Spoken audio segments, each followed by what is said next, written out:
Welcome back, everyone. We're diving deep today into some major developments between Russia and Ukraine. Yeah, things have been moving fast. Since that call between President Trump and President Putin, seems like everything's been happening so quickly right after that, around Wednesday, March 19th. Definitely a lot to unpack. Let's break it down. The first thing that really jumped out at me was this prisoner exchange.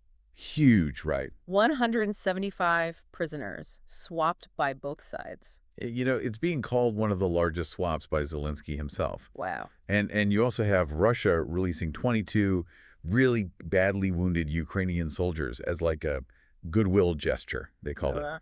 Interestingly, Moscow says the UAE actually helped mediate this whole thing. So, I mean, prisoner exchanges, they can sometimes signal kind of like a shift towards de-escalation. Right. But historically, their impact on like the bigger picture of the conflict, their goals, it can be limited. Makes sense. But with this scale, though, Yeah, it's hard to ignore. worth keeping an eye on. Absolutely. And then we have this other report that's causing a lot of buzz. It's being said that President Putin wants the U.S. to just go ahead and recognize 4 Ukrainian regions as Russian territory. Oh, yeah. Luhansk, Donetsk, Zaporizhia, Kherson. Plus Crimea, of course. Right, right. And the supposed offer on the table is that if they get those, Russia won't lay claim to Odessa and other areas. But the thing is, Peskov, the Kremlin spokesperson, he completely denied these discussions even took place during that Trump-Putin call.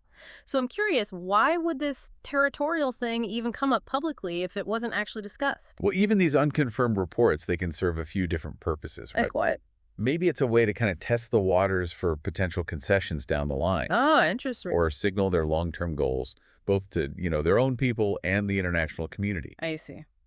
It could even be, and this is a bit cynical, but a form of information warfare, trying to shape perceptions. Yeah. So it really highlights the need to, be critical of these early reports. Look for that extra confirmation. Absolutely.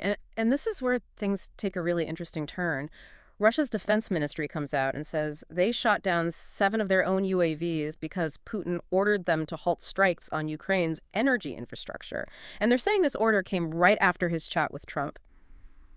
What's your take on that? I mean, does this tell us anything about what kind of impact that call had? Well, if it's true, it suggests that Trump-Putin conversation had a very direct and immediate influence on, like, Russia's military actions. Wow. Makes you wonder what they talked about exactly, right? Yeah. And what kind of agreements they might have reached, even if we're not getting all the details publicly. Mm. And that focus on energy infrastructure is not random. It's super important in this conflict. So, that's telling too. Right, of course. And then we have Europe stepping in, making their stance clear.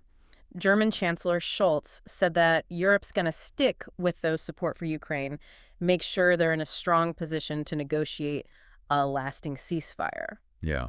He emphasized the need for a just peace for Ukraine. And this is regardless of what happens between the U.S. and Russia. So it seems like Europe wants to have their own influence on how this all ends, right? Totally. Scholz's statement is like a reminder. U.S.-Russia talks are important, sure, but other major players want to be at the table. Yeah. To make sure their perspective and Ukraine's interests are considered in any potential settlement. That's a good point. Could end up being a pretty multifaceted diplomatic landscape here. Absolutely. And to top it all off, the U.S. saying they expect Ukraine to support whatever agreements came out of that Trump-Putin call. Because guess what? Ceasefire talks are supposedly starting in Jeddah on Sunday. And Trump's envoy, Steve Witkoff, he met with Putin, and he's saying Russia's agreed to discuss a ceasefire on energy sites and the Black Sea, with the goal of a full ceasefire soon. Things are moving fast. It's like they're trying to get this done as quickly as possible. Well, the speed of these talks definitely points to a strong desire to find a resolution. But as always, the details are going to be key. Right. And Ukraine has to agree for any ceasefire to actually work long term. That focus on energy sites and the Black Sea, it's important. It shows us the specific areas they're worried about right now, the potential bargaining chips. So much going on. Prisoner exchange, this whole territorial discussion, Russia halting strikes, Europe holding their ground, ceasefire talks on the horizon. And it all seems to trace back to that Trump-Putin call. I mean, what do you think, looking at all of this, what's the biggest long-term implication for how Russia, Ukraine, and the U.S. relate to each other going forward? Because it really feels like a turning point. It really does.